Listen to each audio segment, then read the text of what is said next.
These are my top 10 all-time favorite board games.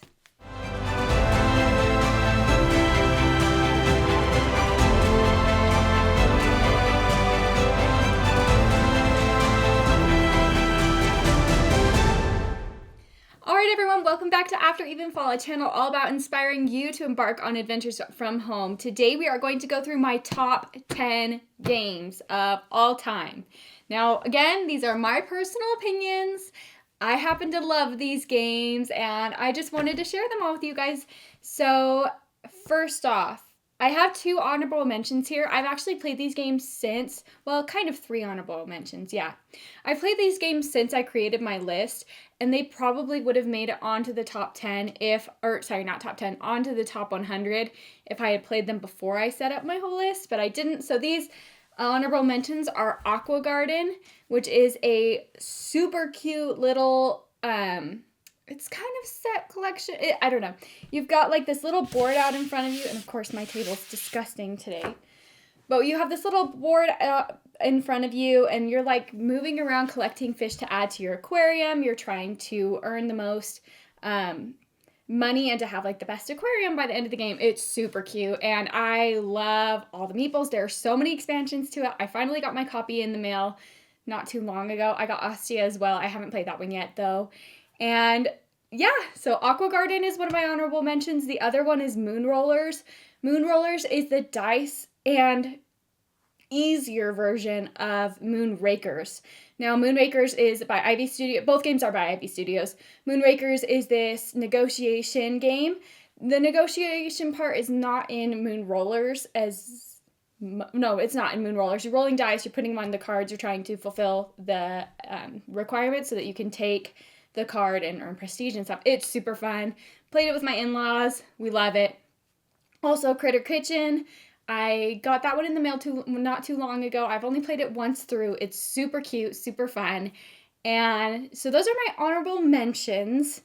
We're going to kind of bust through these again today just because, again, as always, I have sleeping babies, and so I have to be kind of keeping an eye out for when they wake up. Oops, sorry, that was loud. Sorry, I gotta make sure my baby monitor is set up so I can see him. So yeah, we're gonna go through this kind of fast. So number 10 on my list is a game that carried over from last year. I wonder where it was on my list last year. Last year it was number 5 on my list. This year it's bumped down to number 10, still a wonderful game, and that is Trolls and Princesses. And do I have that down here anymore? No, I think I took it upstairs. I've got all my board games upstairs. But in Trolls and Princesses, you are playing as this like troll clan that's going out and trying to capture princesses, earn bells. There's a lot of like points. It's kind of a point salad-y game. There's lots of ways to score. You'll be taking tiles and adding them to your caves. There's a lot of action selection. It's super fun. The cards are adorable. I have the upgraded edition of it, so in my B-roll that you see, all of the components are upgraded, and the company Game Brewer has since gone out of business. Now, they might still have a few copies left online for sale. I don't know if you can still get them, but it is one of my all-time favorite games, and that is Trolls and Princesses. So number 9 on my list, I love this game. So we break out this game every single time that we have people over, just about. And I've played so many rounds of it, especially on BGA. I'm in a game. I've had like this group of people that I've been playing this game with over and over again for a few months now. And this game is Heat, Pedal to the Metal.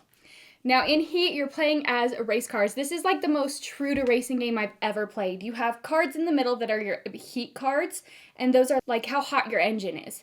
And you start out with a certain deck, and as you round turns and as you try to speed past people or maybe go past a turn that's got... So sometimes like in a turn, it'll say you have to have 3 movement points to go, or you have to have less than 3 in order to go around the turn. But for each amount that you exceed 3, you have to pay heat cards. So if you wanted to blow through the turn at 5, you play cards that get you up to the number 5, but then you have to spend 2 heat cards as you go past the turn because you blew the turn your engine is heating up because it was too hard on the engine. It's so fun. There's a lot of gear shifting and drawing cards and playing them and moving along the board, and it's so rowdy, and we have had the funnest time with it. Although at the same time, last year, my cousin's probably not going to love that I'm mentioning this, we had a game that we played that got pretty heated. Anyway, we had a game that we played of Heat that got really, really intense, and we ended up having words. And it was so fun though at the same time. My brother and my cousin got all riled up. I got riled up because I get mad when other people aren't having fun playing games. Like, just have fun. Just have fun playing the game. Anyway, so we got riled up. It's one of those games where tempers can run high, and that is Heat. All right, so my next game is one that I just got in the mail, like, a few months ago, and we played it a bunch. It's one of my all-time, well, obviously it's not one of my all-time favorites because it's on the top 10 list, but my number 8 on the list is a game called Explorers of Navoria.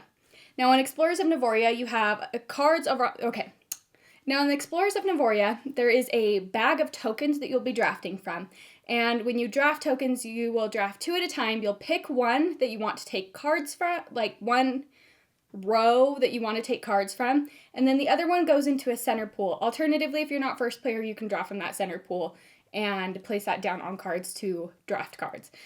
There are like 5 or 6 different rows of cards that you're drafting from. Some of them will give you resources, some of them will give you end game or credits that you can earn between rounds. Some of them will allow you to move, and then you're exploring this world over on the side. There are 3 separate tracks. There's a desert, a mountain, and another tree. It's like a tree track that you're moving your guys along trying to explore. You get points for making certain benchmarks. And it is so fun. And then there's like this whole resource management part. It's kind of complicated to explain. It's really not that complicated to play. I love the art style in it. The colors are so vibrant. The art style kind of looks like Root adjacent. It's not Root. It's not by the same player or person who drew Root or did the art for Root as far as I know. But it's so fun and I love it. And that's Explorers of Navoria. All right, so number 7. So a lot of these games are games that are new to me as of this year, just because we've had like a boom in board games this year. We've had a lot sent to me, and I've had to learn a lot of new ones. And so you're going to see 1, 2, 3, 4, I think more games on my list are new to me games. Anyway, this one was sent to me by Ivy Studios, and it is Fractured Sky. Now, this is my favorite of the Ivy Studios games I actually really like Scales of Fate too. That's also an honorable mention. We just learned that one like a few days ago, and that one's really fun. I just haven't played it enough to really slap it on my list. But I love Fractured Sky. So Fractured Sky is it's like a bidding game, but you can't see what the other player is putting. Okay. Oh, I gotta think how to word this. So every round in Fractured Sky, there will be little sky pieces or little shards that are available in certain regions, but you don't know what those regions are because they're hidden. And then throughout the game, you're going to be taking your ships. There are these little magnetic pieces that you snap onto the bottom of your ship, and you will bid on the locations that you want. You'll put your ship down on them. Well, someone else might put theirs down as well, and you can't see what number the other person put down. So you have no idea if you have the strength there, if they have the strength there. And then at the end of the round, whoever is in first place takes certain rewards, second place, third place, and so on. It's super fun. The components are amazing. I would highly recommend you get the upgraded version. I love the painted ships, and they sent me even like the little metal tokens. They are so fun, so cute. That's Fractured Sky. I love it. All right, number 6 on my list. This one has been really popular, and it is right here, and that is Fromage. Now, I love Fromage. I've been playing this one like nonstop on BGA. It is so fun. It's like the most immersive themed cheese game I've ever, well, just any game. It's so immersive. Anyway, so in this game, there are 4 different sections that are like mini games, and you will have like a yellow cheese, a blue cheese, and a white cheese. And you will be able to, which represent hard, medium, and soft cheese, something like that. Hard, blue, and soft cheese. Anyway, you'll be putting them out on the board in certain sections, but when you put them out, there are bronze, gold, and silver sections. And on the bronze sections, if you put like a yellow cheese out, you will get that cheese back next turn so that you can play it out again the following turn. But if you put it on a silver one, you won't get it back for 2 rotations. And if you put it on a gold one, you won't get it back for 3 rotations. So you have to be really careful about where you're putting your guys out on the board, and you have to be keeping one eye ahead of you the entire game so that you can see what's coming your way. There's like an area control section, and then there's also like a shelving section where you're trying to get on as many different shelves as possible to score points. There's another area where there are tables set out and you're trying to make pairs to score points. And then there's another last area where you are putting cheese out in certain orders. You're trying to create the longest unbroken line of cheeses. And whoever has like the biggest conglomerate scores a certain amount of points. Or you get to score points depending on how big your conglomerate is. It's so fun. They're coming out with an expansion for it, and I think it's called Formaggio, and I backed it. I'm so psyched for it because this has been one of my favorite games that we've been introduced to this year, and that is Fromage. All right, game number 5 on my list. Now, I have told you guys all before that I am a sucker for farming games, and this isn't even my only farming game in the top 5. I have 2 in the top 5 list, but this game is Harvest. I love farming games. And this one is worker placement, which I'm also super love. I love worker placement. It's like my weakness. Anyway, so in this game, you've got your little worker that you're putting out on the board to take actions. You can get seeds, you can get water, fill your water bucket, you can upgrade your water bucket so it can hold more water. You can plant plants, you can duplicate those, and then you can sell them off to the market. The game goes almost a round shorter than it has to. So you kind of have this incomplete feeling at the end that makes you want to go in and do another round. I've played this quite a bit at 2 players. And let me tell you, the AI, Gary, the mayor, is so annoying. And I've said it before in another video that I made. He drives me crazy, but because he blocks off your spots that you can go on. But at the same time, it's so fun. I love this game. The art style is adorable. It hits all the points for me, and that is Harvest. All right, so number 4, another farming game. This one actually technically hasn't come out yet, and I do have a few of those on my list. I am counting prototypes just because they're games I've played that I love, and I would love to see them go to more people. But this one is one that I was sent as a prototype copy back in October, I want to say. Maybe September, October. And the art in it is gorgeous. It is a roll and write, and it's the heftiest roll and write I've played, and that is Tend. So Tend is a game by Ivy Studios. So I lied earlier. I said Fractured Sky was my highest by Ivy Studios, but it wasn't. Tend is. Ivy Studios, by the way, probably one of my all-time favorite game makers, production companies. I love them. They do the best job with their games, and they're so unique and so fun. But Tend is another one where you have these dice, and you're not really like rolling them so much. You're ticking them up to keep track of what you have out on your board. And then there's also like a lot of stamping components to it. It's like Stardew Valley in a roll and write. So there are, you can go fishing, you can go mining, you can chop wood in the wood chopping section, which is this really cool little scratch off area. And they come with like these scratch off coins. You can farm and use your farming resources to activate other things. It's very combo-y. I don't know how else to explain it other than it's a really combo-y roll and write game, but not even roll and write. It's like a hodgepodge and write. What's the term? There's a word for it. I'm blanking on it. I'm going to move on. And then at the end, you're going to like sell off these goods, or you'll be stamping things the entire time to get you points. It's so stinking fun. One of my all-time favorite games. It plays so well solo. Like, one of the best games I've ever played solo, with the exception of one other game that I have on my list. But it's fantastic solo, and that is Tend. Now, number 3 on my list, I am obsessed with this game.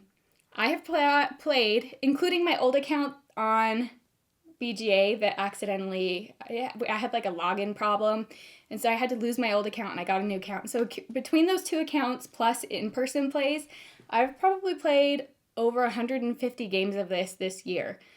It's my favorite game. You can invite me to 5 million rounds of this on BGA, and I will never be mad. I love this game more than anything on BGA. And this is Castles of Burgundy.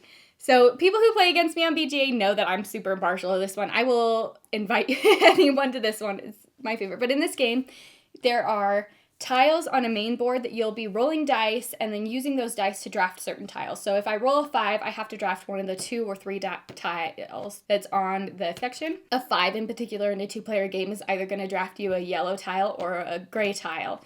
And the gray tiles are mines. The yellow tiles apply to points either at the end of the game or they give you kind of an extra boost on actions that you're taking this round. And all of the tiles do different things, and you're putting them out in your duchy, and you're trying to arrange them in such a way that you can score the most amount of points. Animals score depending on how many there are in a pasture. Like if you have 3 cows and 3 pigs in the pasture, you'll be able to score the cows once and the pigs once. But if you have cattle, and if you have 4, 3, and 4, then you're going to score 11 points for that whole entire section because they're all cattle and they're all in one pasture.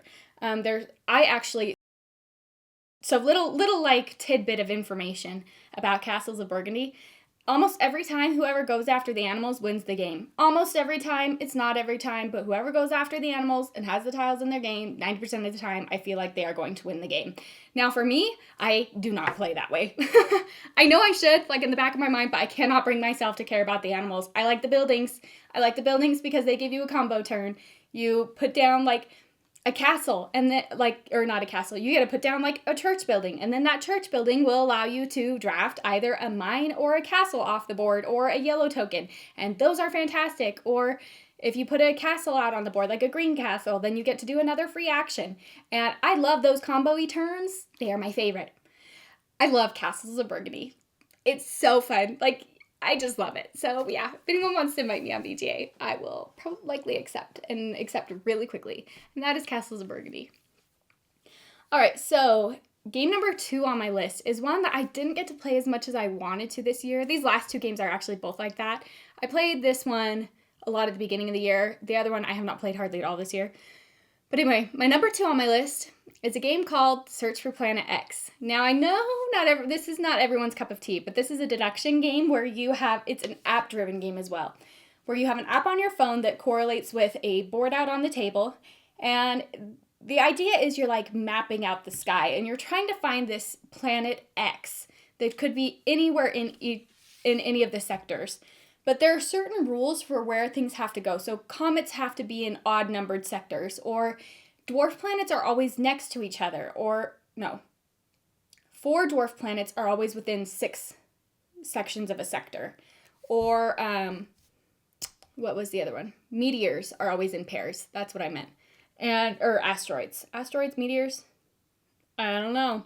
Anyway, it's so stinking fun. I love deduction games. This is probably one of the most excellently done deduction game I've ever played in my life.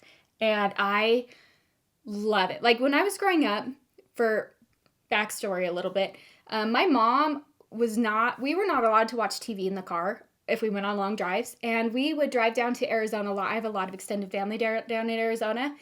And for us, that was like a 12, 13-hour drive.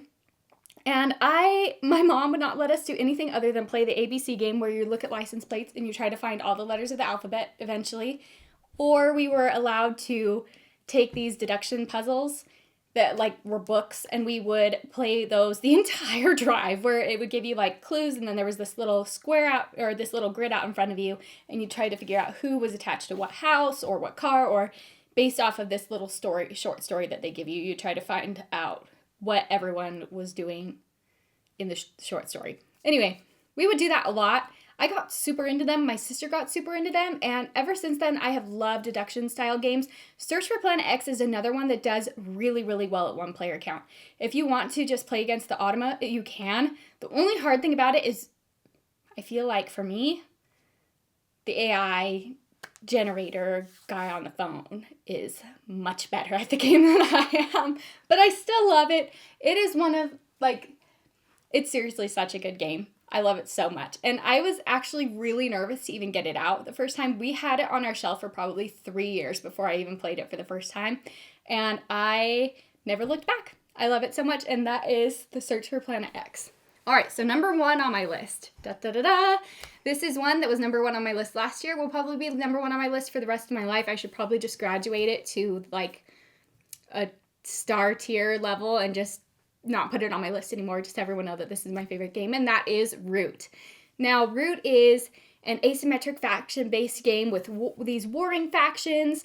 My favorite character to play are the Eerie. I love playing the Eerie clan. They're the birds, the little blue jays, or bluebirds, and everyone plays so differently. Like, the cat's goal is to kind of like dominate the area and grow their points. The Eerie is they're trying to fight back the cats.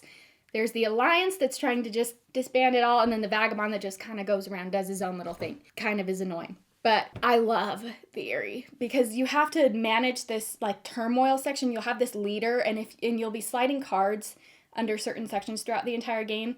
And if you at some point can't play around based off of the cards you have, you get thrown into turmoil. You have to get a new leader. You start with new cards. It's so fun. I love the management of it.